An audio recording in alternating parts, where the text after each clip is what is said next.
जैसा कि आप सभी जानते हैं कि अभी आपके हाफ ईयरली अर्धवार्षिक परीक्षा है जो शुरू होने वाली है, तो उसी से संबंधित मेरे पास एक सैम्पल पेपर है जो मैं सोच रही थी कि आप लोगों को करवा दूं, ताकि आपकी थोड़ी सी रिवीजन हो जाएगी और आपको ये आइडिया हो जाएगा कि पेपर में प्रश्न है जो वो किस तरीके से आते हैं और कैसे हमें उनको अटेम्प्ट करना है। तो पिछली बार ये 40 नंबर का हुआ था, तो वही मैं आपको करवा रही हूँ सैम्पल पेपर। तो सभी बच्चे ध्यान से पढ़ें और समझें। इसमें से कम 15-20 नंबर का आपका क्वेश्चन है जो रिपीट हो जाएंगे, तो इसलिए जो चैप्टर इसमें दिए हुए हैं उनमें से जो इम्पोर्टेंट क्वेश्चन है वो इसमें है। तो दो चार क्वेश्चन तो आ ही जाते हैं हर बार पेपर में, तो इस पेपर को अच्छे से कर लेना। मैं ये नहीं कहूँगी कि आप इसको बिल्कुल कॉपी कर लेना, मतलब इसके अलावा कुछ मत करना, ये भी कर लेना और जो सिलेबस आपको करवाए हुए है वो भी कर लेना, लेकिन इसमें से कम आपको 10 या 12 नंबर का देखने को ज़रूर मिलेगा। तो सबसे पहले हमारे पास है गद्यांश को पढ़कर प्रश्नों के उत्तर दें। ये अनसीन पैसेज होता है, अपठित गद्यांश, जो हमने पहले कभी पढ़ा नहीं होता। पहले हम इसको ध्यान से पढ़ेंगे, उसके बाद इसके प्रश्नों के उत्तर देंगे, ठीक है। तो इसमें देखिए, इसमें इसके सभी के ऑप्शन दिए गए हैं। जब ऑप्शन दिए हैं तो और भी इजी हो जाता है। तो सबसे पहले हम इसका पहला प्रश्न देखते हैं, जीवन में सफल कौन है। तो हमें यहीं पर इसका आंसर मिल जाएगा। थोड़ा सा हमने पैराग्राफ को ध्यान से पढ़ना है। जीवन में सफल वही है जो उपयुक्त समय पर उपयुक्त चुनाव करना जानता है। बिल्कुल सही है, उपयुक्त चुनाव करना जानता है, मतलब पहला ऑप्शन हमारा बिल्कुल सही है। उपयुक्त समय का चुनाव नहीं करने वाला, ये गलत हो जाएगा। उपयुक्त समय का चुनाव करने वाला दूसरा हमारा ऑप्शन बिल्कुल सही है। पहले और दूसरे में एक नहीं का अंतर है, ये हमें यहाँ पर थोड़ा सा ध्यान से समझना है, क्योंकि एक नहीं के कारण हम पहला ऑप्शन अगर सही कर देते हैं तो हमारा गलत हो जाएगा। आगे है, संगति का चुनाव सर्वाधिक महत्वपूर्ण क्यों है।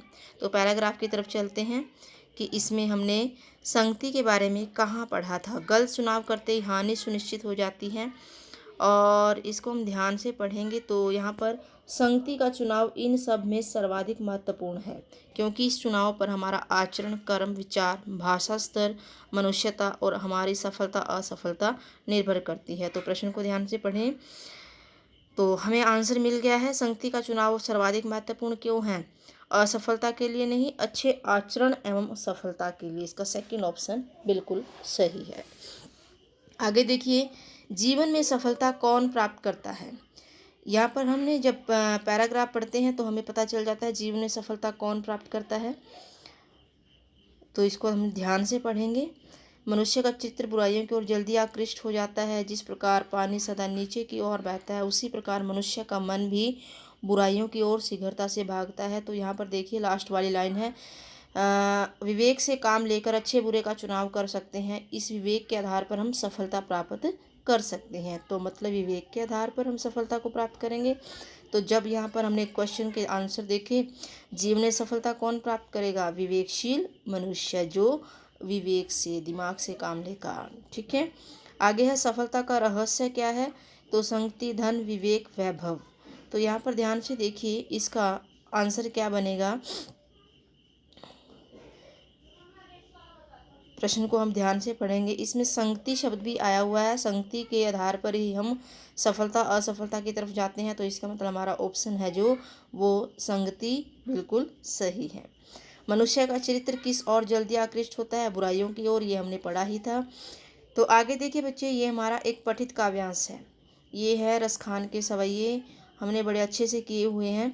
ये 5 नंबर में है। पहले हमने सवैये को ध्यान से समझना है, पढ़ना है, उसके बाद ही हमें इसके प्रश्नों के उत्तर देने हैं। बिल्कुल आसान सा सवैया है। मानुस हूँ तो वही रसखानी, बसउ ब्रज गोकुल गाँव के ग्वारण। ये पहला ही सवैया है, बड़े अच्छे ढंग से हमने किया है इसको। तो पहला प्रश्न इसमें क्या है, कवि मनुष्य के रूप में ब्रज में ही क्यों जन्म लेना चाहता है। तो हमने इसको पढ़ा है मनुष्य के रूप में, क्योंकि वो जो नंद बाबा की गाय हैं उनके बीच में विचरण करना चाहता है, चरना चाहता है। प्रस्तुत काव्यांश का मूल भाव क्या है। मूल भाव मतलब ये लिखने का पर्पज़ क्या है, ये किसकी और इसका मतलब उद्देश्य क्या है। तो यहाँ पर मूल भाव यह है कि रसखान जी श्री कृष्ण जी से बहुत अधिक प्रेम करते थे। वो किसी न किसी भांति श्री कृष्ण जी से जुड़े रहना चाहते थे। कालंदी, कूल, कदम्ब की डारण में कौन सा अलंकार है। बड़े अच्छे तरीके से हमने किया हुआ है।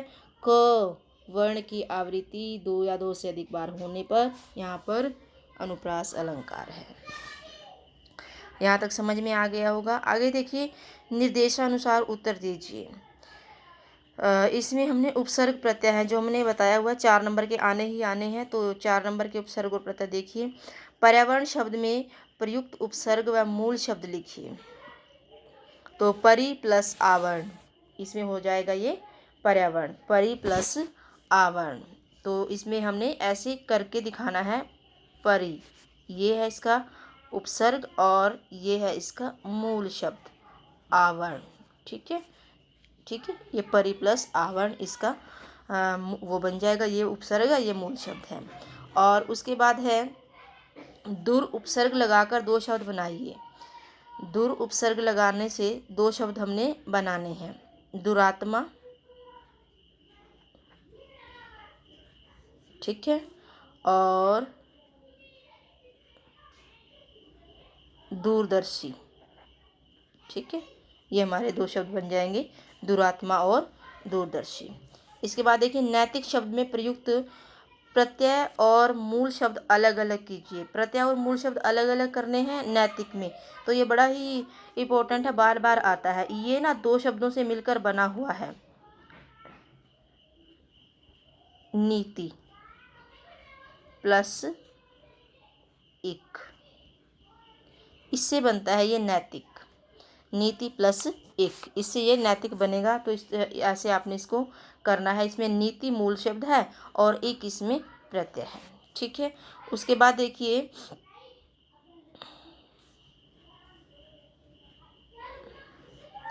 आगे प्रतिकूल में कौन सा उपसर्ग है। प्रतिकूल, प्रतिकूल में देखिए क्या है, प्रति, इसमें उपसर्ग है और कूल है, इसमें मूल शब्द है।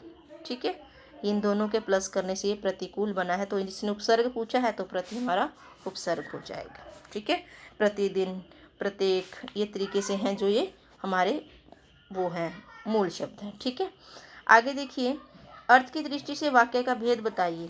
आपकी यात्रा शुभ हो। भाई कोई इच्छा की जा रही है तो क्या होगा, इच्छावाचक। ठीक है, इच्छावाचक वाक्य। क्लियर है। शायद कल वर्षा हो, शायद है तो क्या हो जाएगा, शायद है तो संदेहवाचक, डाउट में है, संदेहवाचक। ठीक है, कृपया आप इधर उधर बैठिए, तो कृपया आप उधर बैठिए, आज्ञावाचक। ठीक है, आप कहाँ जा रहे हैं, प्रश्नवाचक, प्रश्न लगा हुआ है तो प्रश्नवाचक। ये चारों हमारे वाक्य हो गए। ठीक है, तो ये हमारे हो गए अर्थ की दृष्टि से वाक्य के भेद। आगे देखिए, निम्न पंक्तियों में प्रयुक्त अलंकार बताइए। अलंकार देखिए, इसमें कैसे हमने बताया था आपको, अभी अभी हमने किया भी था। रघुपति राघव राजा राम, र वर्ण की आवृत्ति के कारण यहाँ पर अनुप्रास अलंकार है। ठीक है, अनुप्रास र वर्ण की आवृत्ति के कारण। ठीक है, उसके बाद देखिए, पीपर पात सरिस मन डोला। मैंने आपको एक शब्द बताया था कि ये शब्द है जो सरिस, ये हमारी पहचान है भाई उपमा अलंकार की। ठीक है, उपमा अलंकार की। सासी से, सरिस, सदृश, ये हमने शब्द बताए थे आपको कि ये उपमा अलंकार की पहचान है। समझ में नहीं आ रहा ना, तो अगर ये शब्दों की जांच है, पहचान है, इसके आधार पर भी हम जो अलंकार है वो बता सकते हैं। तो ये हमारा हो गया उपमा अलंकार। ठीक है, उसके बाद देखिए, इसमें सूर सूर तुलसी शशि। ठीक है, तो इसमें जो ये है, इसमें सूर सूर, ठीक है, इसमें स वर्ण की आवृत्ति हो रही है तो इसमें हमारा आ जाएगा अनुप्रास अलंकार। क्लियर है सभी को। और इसमें दूसरा आ सकता है सूर और सुर। ठीक है, तो अनुप्रास ही लगा लेंगे इसमें, अनुप्रास अलंकार। ठीक है, स वर्ण की आवृत्ति के कारण। आगे देखिए, इसमें चौथा है जो हमारा, अंधेरी रात चुपचाप आंसू बहा रही थी।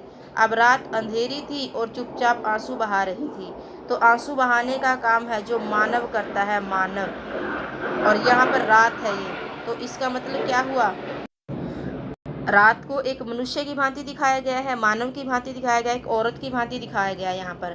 तो कौन सा अलंकार हो गया? मानवीकरण अलंकार। ठीक है, क्योंकि इसमें एक्टिविटी दिखाई गई, गतिविधि दिखाई गई है कि रात है जो आंसू बहा रही है, जबकि रात कभी आंसू नहीं बहाती, या कोई औरत या कोई पुरुष ये है हो सकता है। तो यहाँ पर मानवीकरण अलंकार है। ठीक है, आगे देखिए बच्चे, क्षितिज के आधार पर है जो ये लेखक ने उपभोक्तावाद की संस्कृति को समाज के लिए चुनौती क्यों कहा है?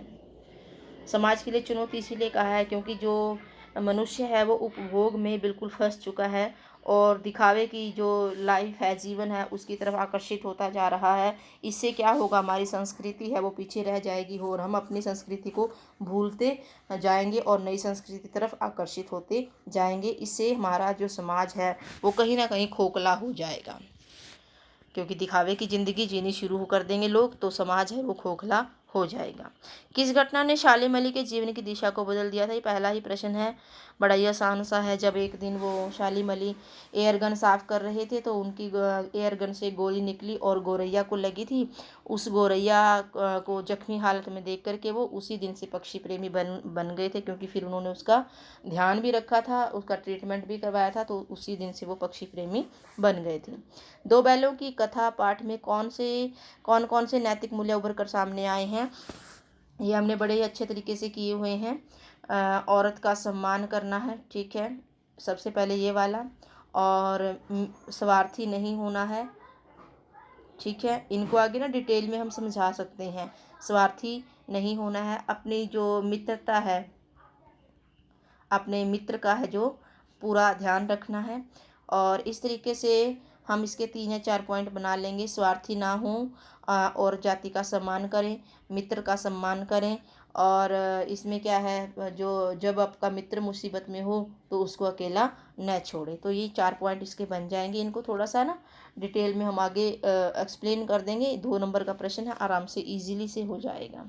ऐसे करोगे तो 2 नंबर आपके कहीं जाएंगे ही नहीं, आराम से 2 नंबर आएंगे इसके आपके।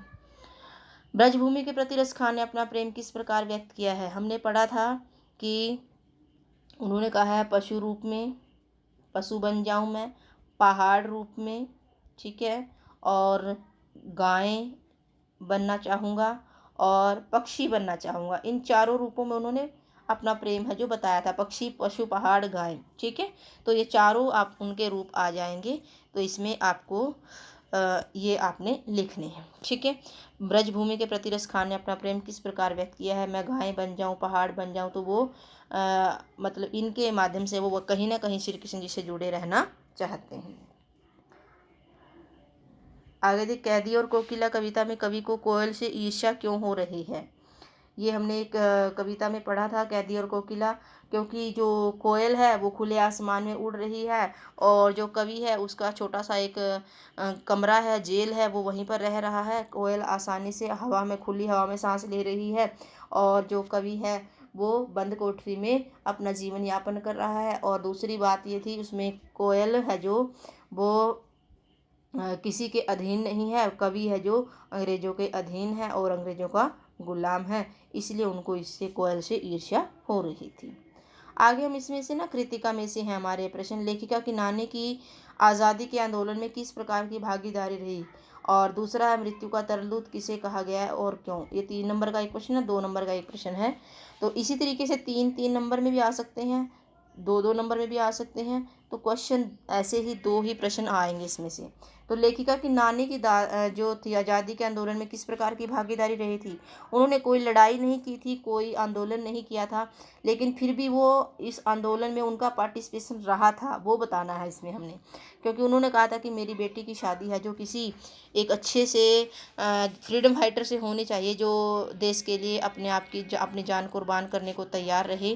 तो ये सोच रखना भी कहीं ना कहीं आंदोलन में पार्टिसिपेशन करने के बराबर ही है, क्योंकि औरतें हैं जो आंदोलन नहीं कर रही थी, लेकिन उनकी जो सोच थी देश के लिए, देश की फ्रीडम फाइटर्स के लिए, स्वतंत्रता सेनानियों के लिए, वो भी कहीं ना कहीं अपना पार्टिसिपेशन करती थी आज़ादी के आंदोलन में। ठीक है, तो ये उनकी जो बात थी कि मेरी बेटी के लिए एक स्वतंत्रता सेनानी लड़का होना चाहिए ताकि मैं अपनी बेटी का रिश्ता उसके साथ कर सकूं।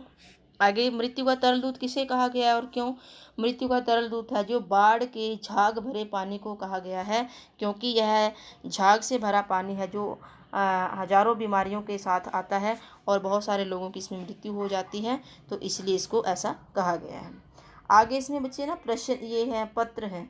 बस पत्र का फॉर्मेट आपको अच्छे से आना चाहिए, प्रारूप है जो वो आपको अच्छे से आना चाहिए, अनौपचारिका और औपचारिका दोनों का है। ठीक है, तो आराम से आप इसको कर सकते हो। आगे देखिए, अपने अपने जीवन के लक्ष्य के बारे में दो मित्रों के बीच संवाद को बताना है। ठीक है, एक दोनों अपने एम के बारे में बातचीत करेंगे कि तुम क्या बनना चाहते हो, तुम क्या बनना चाहते हो। इस तरीके से कम एक बच्चे के 4-5 डायलॉग हो जाएं, तो इससे संवाद है अच्छा बन जाएगा और कोई भी बात है बार बार रिपीट ना हो, भाषा अच्छी हो, शुद्ध हो और किसी प्रकार की ऐसी अशोभनीय भाषा का प्रयोग ना किया जाए। तो इस तरीके से संवाद को बड़ा ही अच्छे तरीके से लिखना है और उसमें आपके एम है जो वो स्पष्ट होने चाहिए। एम के लिए आप क्या कर रहे हो उसके बारे में बताना है। तो इस तरीके से आपका ये संवाद हो जाएगा। ये आपका 40 नंबर का पेपर अब की बार क्लियर है। अगर ये अब की बार भी 40 का हो रहा है तो इसमें से कम 10-15 नंबर आप मान के चलिए आराम से आ जाएंगे आपके। तो ये आशा करती हूँ आपको इससे कुछ हेल्प मिलेगी। तो स्वस्थ रहें, मस्त रहें और पेपरों की तैयारी करने में व्यस्त रहें। धन्यवाद। अगर वीडियो पसंद आए तो लाइक, शेयर और सब्सक्राइब ज़रूर करें।